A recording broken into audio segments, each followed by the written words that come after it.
Hello अच्छी नमस्कार। आज मैं जो है आपके समक्ष जो है 1.1 प्रश्न वाली 1.1 10वीं कक्षा एनसीईआरटी पैटर्न जो है, इससे पिछले वीडियो में आपको जो है मैंने जो है 1.1 संबंधी जो है फर्स्ट क्वेश्चन में 3 क्वेश्चन दिए थे, जो सिर्फ आपको जो है यूक्लिड विभाजन एल्गोरिथम का प्रयोग करके जो हमको एचसीएफ ज्ञात करना था। और इस टाइप का क्वेश्चन भी आपको पिछले वीडियो में दिखा चुका हूं। कैसे सर? एग्जाम्पल नंबर 2 और एग्जाम्पल नंबर 3 पढ़ाया हूं मैं तुमको, तो इसमें दिखा है कि ये सिद्ध करने वाला क्वेश्चन है। क्या करने वाला बेटा? यहाँ पे सिद्ध करने वाला क्वेश्चन है। बोलता है कि दर्शाइए कि कोई भी धनात्मक विषम पूर्णांक संख्या, दर्शाइए कि कोई भी धनात्मक विषम पूर्णांक संख्या, कोई भी मतलब हम जानते हैं इसके बारे में क्या? नहीं जानते। ठीक है, चलो तो विषम पूर्णांक संख्या 6 क्यूब प्लस 1 या 6 क्यूब प्लस 3 या 6 क्यूब प्लस 5 के रूप का होता है, जहां क्यूब कोई क्या है? पूर्णांक संख्या है। क्यूब क्या बेटे? पूर्णांक संख्या है। देखिए क्या कोई भी धनात्मक विषम पूर्णांक, धनात्मक पूर्णांक मतलब पॉजिटिव नंबर की बात कर रहा है बच्चे यहां पे, ठीक है। विषम पूर्णांक संख्या को जो है, विषम पूर्णांक संख्या को जो है 6 क्यूब प्लस 1 या 6 क्यूब प्लस 3, 6 क्यूब प्लस 5 के रूप का हो सकता है। ये कैसे संभव है, कैसे सिद्ध करेंगे, इसके बारे में जानकारी देना है आपको। तो देखिए चलिए आप लोग, जैसे कि आप जानते हैं हमारी यूक्लिड विभाजन प्रमेय का होती क्या है, इसका जो है हमने तुमको फार्मूला ड्राइव किए थे। तो बोलता है कि a बराबर क्या होता है? a बराबर बी क्यूब प्लस आर। जैसे कि आप देख पा रहे हैं कि ये r की खासियत हमने आपको बताए थे। आर की वैल्यू जो है बेटा, आर की खासियत होती है कि आर का मान हमेशा 0 से बड़ा, मतलब आर का वैल्यू हमेशा पॉजिटिव नंबर होना चाहिए। इसी के साथ साथ में जो है आर का वैल्यू 0 भी प्राप्त होता है कभी, ठीक है, होता ही अधिकांशतः। और आर का वैल्यू जो है बी के मान से हमेशा क्या होना चाहिए? छोटा होना चाहिए। तो देखिए चलो, एक्चुअली में यहां पे क्यूब दिया है, यहां भी क्यूब दिया है, यहां भी क्यूब दिया है और यहां भी क्यूब दिया हुआ है। तो आप कैसे कंपेयर करेंगे? सर आप b के प्लेस में 6 6 6, मतलब आप क्या समझे इससे कि b का मान क्या हुआ? 6 हुआ, ठीक है। अब जो है जब b का मान जो है 6 हुआ, तो 6 से कम कौन सा नंबर है बेटा? 5 है, 4 है, 3 है, 2 है, 1 है और 0 है, ठीक है। ये क्या है? 6 से कम नंबर है। तो ये जितने भी वैल्यू हैं 0 से बड़ी या 0, ये सब क्या है बेटा? ये r की वैल्यू है। बारी बारी से ये वैल्यू को इन फार्मूला में रखना है और रखकर हमें ये पता करना है कि ये धनात्मक विषम पूर्णांक जो बन रही है, ये विषम पूर्णांक है या सम पूर्णांक है। इस प्रकार हम लोग जो है इस क्वेश्चन को सॉल्व करेंगे और उसको सिद्ध करके दिखाएंगे, ठीक है। चलो तो देखते हैं इसके क्वेश्चन को सॉल्व करते हैं। अब देखिए बच्चे क्या होता है कि ये 6 क्यूब प्लस 1 के सामने में, 6 क्यूब प्लस 1 के सामने में, 6 क्यूब प्लस 1 के सामने में ये क्या रहा है यहाँ पे? a। तो ये क्या है? इनको सॉल्व करने पर एक विषम पूर्णांक संख्या, इनको सॉल्व करने पर एक विषम संख्या, इनको सॉल्व करने पर एक विषम पूर्णांक संख्या, धनात्मक संख्या बन जाएगी। तो ये सब, इन सबको क्या नाम देंगे? तो कोई भी धनात्मक विषम पूर्णांक संख्या। तो कौन सी है? a है। हम उसको मान रहे हैं, लेट कर रहे हैं, मान रहे हैं, तो उसको मानना पड़ेगा अपने को। तो देखिए चलो क्या होता है, तो लिखेंगे चलो यहां पे कि माना कि कोई धनात्मक विषम पूर्णांक संख्या क्या है बच्चे? a है। क्या है? a है, a है। तथा b का वैल्यू भी थोड़े पहले क्या निकाल दिया है? b के प्लेस पे क्या था यहां पे? b इक्वल टू c, तथा b बराबर क्या यहां पे? 6 है, ठीक है। चलो अब जब b बराबर 6 है, इसलिए आपको मैं बता दूं सर क्या होता है कि अब अपने को यूज करना है, क्योंकि आप जानते हैं यूक्लिड विभाजन प्रमेय का क्या होता है? a बराबर बी क्यू प्लस आर, और r की खासियत होती है r का मान 0 से बड़ा या 0, और r का मान हमेशा b के मान से क्या होता है? छोटा। अब भैया यहाँ पे जब b के प्लेस पे क्या दिया है? यहाँ पे 6 दिया है, और यहाँ पे कि b के प्लेस पे क्या दिया है 6 दिया हुआ है। ठीक है, अब लिखना है, इसीलिए मैं बोल सकता हूं कि r इक्वल टू, इसलिए मैं बोल सकता हूं बच्चे लोग क्या, r इक्वल टू, अब 6 से कम मतलब 0 1 2 3 4 एंड 5 रखने पर हम बारी बारी से इस फार्मूला में r के प्लेस पर एक बार 0 रखेंगे, एक बार 1 2 3 4 सब ट्राई करके रखेंगे, और ट्राई करने के बाद में अपने तरफ से यहाँ पे क्यूब का वैल्यू लेना कोई पूर्णांक संख्या, और उस पूर्णांक संख्या को हमेशा पॉजिटिव नंबर लेना, क्योंकि सॉल्व करने में पॉजिटिव नंबर आना चाहिए, धनात्मक संख्या आना चाहिए। इसलिए हम लोग क्या, कोई भी क्यूब का वैल्यू कोई धनात्मक पूर्णांक संख्या लेंगे और उसको सॉल्व करेंगे, और सॉल्व करने पर हम पता करेंगे कि ये दो से विभाजित है या नहीं। आप क्योंकि जानते हैं कि कोई संख्या 2 से पूर्णतः विभाजित होती है तो वह संख्या कौन सी संख्या होती है सर, समपूर्णांक संख्या होती है, और जो संख्या 2 से पूर्णतः विभाजित नहीं होती है तो कौन सी होती है, विषम पूर्णांक संख्या होती है। तो देखिए चलो मैं ले रहा हूं सबसे पहले यहाँ पे क्या, जब r इक्वल टू 0, जब r इक्वल टू 0 रखने पर, चूंकि कहां रखना है बच्चे लोग हमको, लिखेंगे a equal to 6q plus 1, sorry 6q plus r। चूंकि आप देख पा रहे हैं कि r के प्लेस पर क्या रखना है, अपने को 0 रखना है। अब बेटा आप जानते हैं कोई भी वैल्यू में 0 को जोड़ो या घटाओ, कोई इसमें डिफरेंस या फिर कोई इसमें कोई किसी प्रकार का अलग सा अंक नहीं बनने वाला है, वही बनेगा जो दिखाई दे रहा है। ठीक है, तो बनेगा यहाँ पे क्या, 6 cube, a equal to 6 cube. अब ये 6 क्यूब समपूर्णांक संख्या है या विषम पूर्णांक संख्या है, कैसे पता करेंगे? देखिए चलो क्या होता है, 6 क्यूब, क्या देखिए बच्चों, 6 क्यूब। अब मैंने आपको बताया कि क्यूब कोई पूर्णांक संख्या है और सॉल्व करने पर धनात्मक लाना है अपने को। तो देखिए जो क्या होता है कि मैं इस 6 के प्लेस पर एक बार सम संख्या रखता हूं, सपोज मैंने क्या, सॉरी मैंने यहाँ पे लिखो 4 रख दिया, और 4 को आपस में मल्टीप्लाई किया 6 के साथ में, होता है 6 4 24। ठीक है, चलो मैंने एक क्यूब के प्लेस पर एक सम संख्या रखा और इनको आपस में मल्टीप्लाई किया, तो मल्टीप्लाई करने के बाद में हमें एक सम संख्या प्राप्त हुई। अब जो है क्यूब के प्लेस पर एक बार विषम संख्या रखा, जो कि मैंने कहा बेटा आप लोग 5 रख लिया। आप कोई भी सम संख्या विषम संख्या प्रयोग कर सकते हैं, जैसे कि मैंने आपको सपोज मान लिया हूं सिर्फ। ठीक है, तो 5 6 30। सर आप जो है एक बार सम संख्या रखते हैं और इसको आपस में गुणा करते हैं तो हमें सम संख्या ही प्राप्त होती है, और हम यदि विषम संख्या रखते हैं और 6 के साथ में आपस में गुणा कर देते हैं तो गुणा करने पर तब भी हमें जो है एक सम संख्या ही प्राप्त होती है, जैसे कि आप देख पा रहे हैं। तो हम क्या बोल सकते हैं, ये a इक्वल टू 6 क्यूब ये एक धनात्मक विषम पूर्णांक संख्या नहीं है। क्यों नहीं है? चूंकि हम लिखेंगे, चूंकि यह पूर्णांक संख्या 2 से पूर्णतः विभाजित है, इसलिए एक सम पूर्णांक संख्या है, विषम पूर्णांक संख्या नहीं है। हमने तुमको सिद्ध करके दिखा दी है। ठीक है, चलो अब देखते हैं इसके आगे। यहां लिख सकते हैं हम लोग, लिख सकते हैं बच्चे लोग यहाँ पे, या बाद में भी लिख सकते हो, दिक्कत नहीं है। लिखना है यहाँ पे, देखो बेटा, चूंकि यह पूर्णांक संख्या 2 से पूर्णतः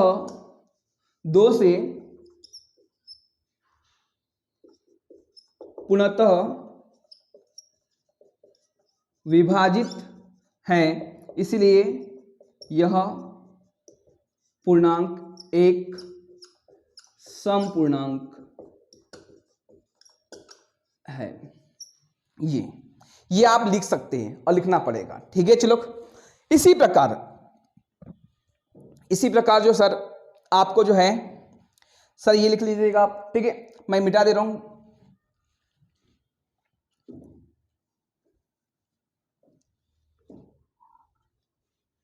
चलिए इधर लिख लेते थोड़ा सा, अभी ये मिटा देते। अब मैंने सर यहां लिखा, जब r इक्वल टू 1 रखा, r इक्वल टू 1 रखा, चूंकि a इक्वल टू 6 क्यूब और प्लस r के प्लेस पे क्या बच्चा यहाँ पे 1 रखना है। देखिए 1 लीजिए अपन लोग ने। अब कैसे पता करेंगे कि सम पूर्णांक संख्या या विषम पूर्णांक संख्या है? तो आपको क्यूब के प्लेस पर अपने तरफ से कोई भी वैल्यू रखो, कितनी भी बड़ी वैल्यू रखो, आपको कोई रेस्ट्रिक्शन नहीं है, आपको जो लगता है बस आपको पहचानना है, अपनी थिंकिंग में डालना कि सम पूर्णांक संख्या या विषम पूर्णांक संख्या है। तो लिखेंगे आप लोग, ठीक है। चलो तो देखिए क्या है, 6 क्यूब प्लस 1 है। तो सर मैंने क्या किया, 6 और क्यूब के प्लेस पर एक विषम संख्या, सर एक सम संख्या रख दो। सम संख्या आपने मान लो क्या 6 ले ली, चलो, और प्लस यहाँ पे 1 है। 6 6 36, 6 6 36 प्लस 1 यहाँ पे 37। भैया आपने क्यूब का स्थान पे एक सम संख्या रखी और सम संख्या रखने पर इसको 1 से जोड़ दिए, तो कितना है 37 आया। 37 एक क्या है, विषम पूर्णांक संख्या है, क्योंकि एक क्या है बेटा, ये 2 से पूर्णतः विभाजित तो नहीं है। सर मैंने क्या लिखा, 6 और क्यूब के प्लेस पर क्या रखा पे 7 प्लस 1। भैया 7 के प्लेस पर कोई भी विषम संख्या रख सकते हैं, कोई दिक्कत नहीं है, ठीक है। 6 7 42, 42 और 1 43। आपने क्यूब के प्लेस पर सम संख्या रखे तब भी हमें एक विषम पूर्णांक संख्या प्राप्त हुई, क्यूब के प्लेस पर एक सम संख्या रखे तब भी हमें एक विषम संख्या ही प्राप्त हुई। तो आपका क्या कहना होगा कि सम संख्या रखो या विषम संख्या रखो, 6 क्यूब प्लस 1 एक क्या है, विषम पूर्णांक संख्या है। आप लिख सकते हैं यहां पे ऐसा, चूंकि यह पूर्णांक 1 2 से पूर्णतः विभाजित है, इसलिए यह एक विषम पूर्णांक संख्या है, विषम पूर्णांक संख्या है। ये हो गया आपका, ठीक है। चलो इसके बारे में भी अपनी जानकारी लिख दी है, आप बारी बारी से लिखते जाइएगा, ठीक है। अब देखिए सर, ये हो गया तुम्हारा कंडीशन। अब मैंने क्या किया, जब r इक्वल टू r के प्लेस पर 2 प्रयोग किया है, ठीक है, इसीलिए डायरेक्ट लिखो बेटा, इसीलिए a इक्वल टू 6 क्यूब और r के प्लेस पर 2, ठीक है। अब इसको कैसे पता करेंगे, ये सम पूर्णांक संख्या है या फिर विषम पूर्णांक संख्या है? तो देखिए चलो, 6 क्यूब के प्लेस पर मैंने एक विषम संख्या रखा, सपोज 9 रख दिया, अब प्लस क्या कर दिया 2, 9 6 54, 54 और 2 54 2 56। सर विषम पूर्णांक रखा, एक सम संख्या प्राप्त हुई, क्योंकि इकाई का अंक कितना बच्चे लोग, 0 2 4 6 8 हो तो सम पूर्णांक संख्या होगी, ठीक है। मैंने क्या लिखा कि सर एक सम संख्या रख दिया, सम संख्या मान लो 8 रख दिया, प्लस क्या दिया 2, 8 6 48, 48 प्लस 2 50, 48 प्लस 2 50, ठीक है। चलो मतलब क्या हुआ कि सर आपने एक बार क्यूब के प्लेस पर सम संख्या रखे तब भी हमें एक सम संख्या ही प्राप्त हुई इनको सॉल्व करने पर, और एक बार क्यूब के प्लेस पर एक बार विषम संख्या रखा तब भी हमें एक सम संख्या ही प्राप्त हुई। इससे हम कह सकते हैं, इससे हमें सिद्ध होता है कि चूंकि यह पूर्णांक 1 2 से पूर्णतः विभाजित है, इसलिए यह पूर्णांक एक सम पूर्णांक है। क्या बेटा, सम पूर्णांक है। हमने जो है 2 6 क्यूब प्लस 2 r के प्लेस पर 2 रखा तब भी हम पता कर लिए अपने सम पूर्णांक है या विषम पूर्णांक संख्या है।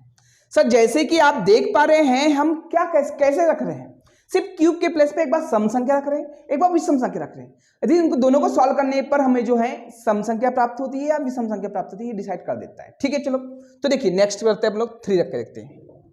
पीएस को मिटा देता हूं मैं।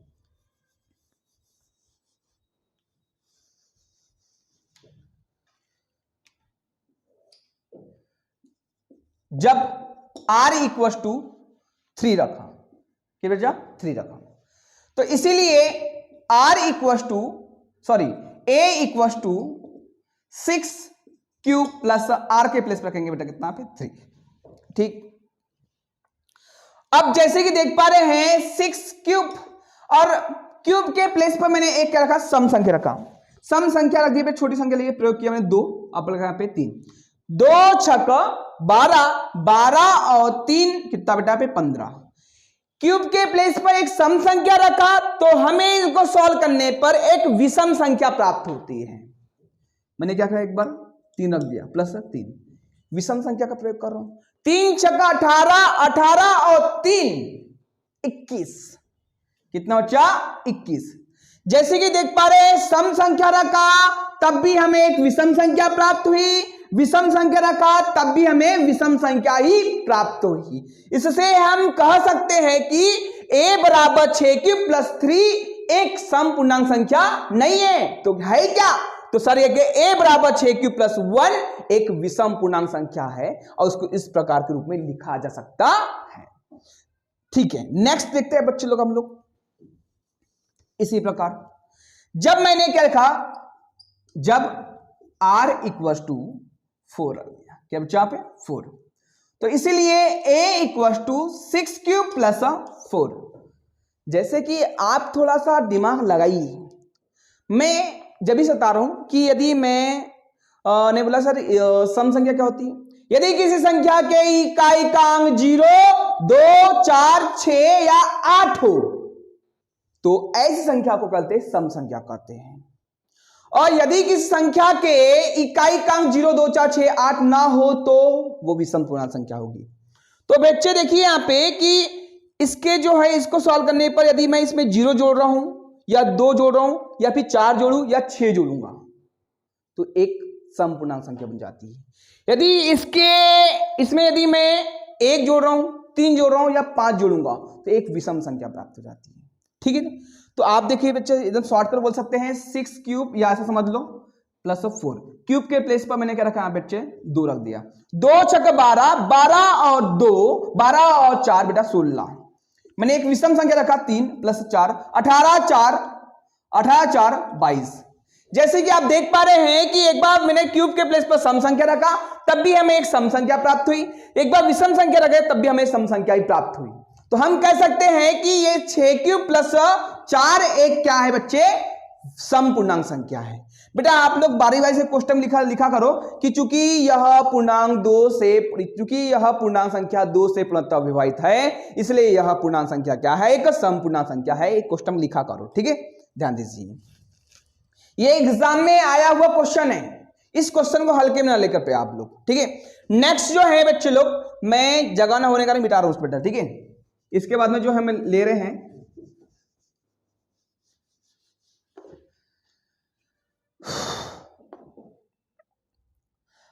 r इक्वल टू, मैंने बेटा यहाँ पे 5 रखा है, इसीलिए a equal to 6 cube plus 5।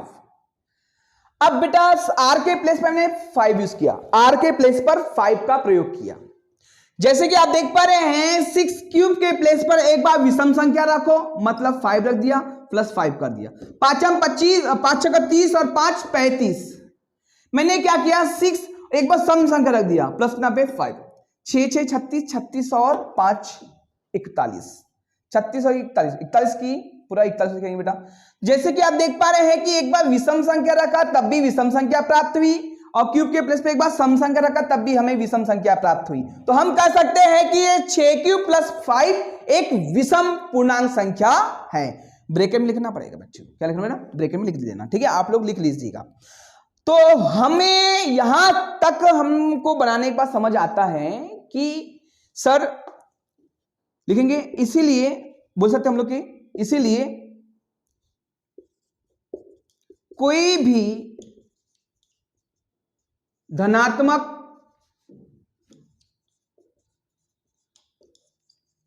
विषम पूर्णांक को 6 क्यूब प्लस 1 वाला भी एक विषम संख्या थी, 6 क्यूब प्लस 3 वाला भी एक विषम संख्या प्राप्त हुई हमें, और लास्ट में जो है 6 क्यूब प्लस 5 वाला भी हमें क्या हुई, विषम संख्या प्राप्त हुई। तो हम कह सकते हैं कोई भी धनात्मक विषम पूर्णांक संख्या को 6 क्यूब प्लस 1 या 6 क्यूब प्लस 3 या 6 क्यूब प्लस 5 को के रूप में लिखा जा सकता है। ये आपका जो है क्वेश्चन नंबर 2 का सॉल्यूशन है। ठीक है, कुछ नहीं किया हमने, बस क्यूब के प्लेस पे एक बार सम संख्या रखा, एक बार विषम संख्या रखा, और इनको सॉल्व करने पर मैं इसमें जोड़ दिए जो आर का वैल्यू था, उससे पता करें सम है क्या विषम है, बस इतना करना है अपने को। और उसको बाद में लिखना भी अपने को कि कोई भी धनात्मक पूर्णांक संख्या को इसके रूप में लिखा जा सकता है।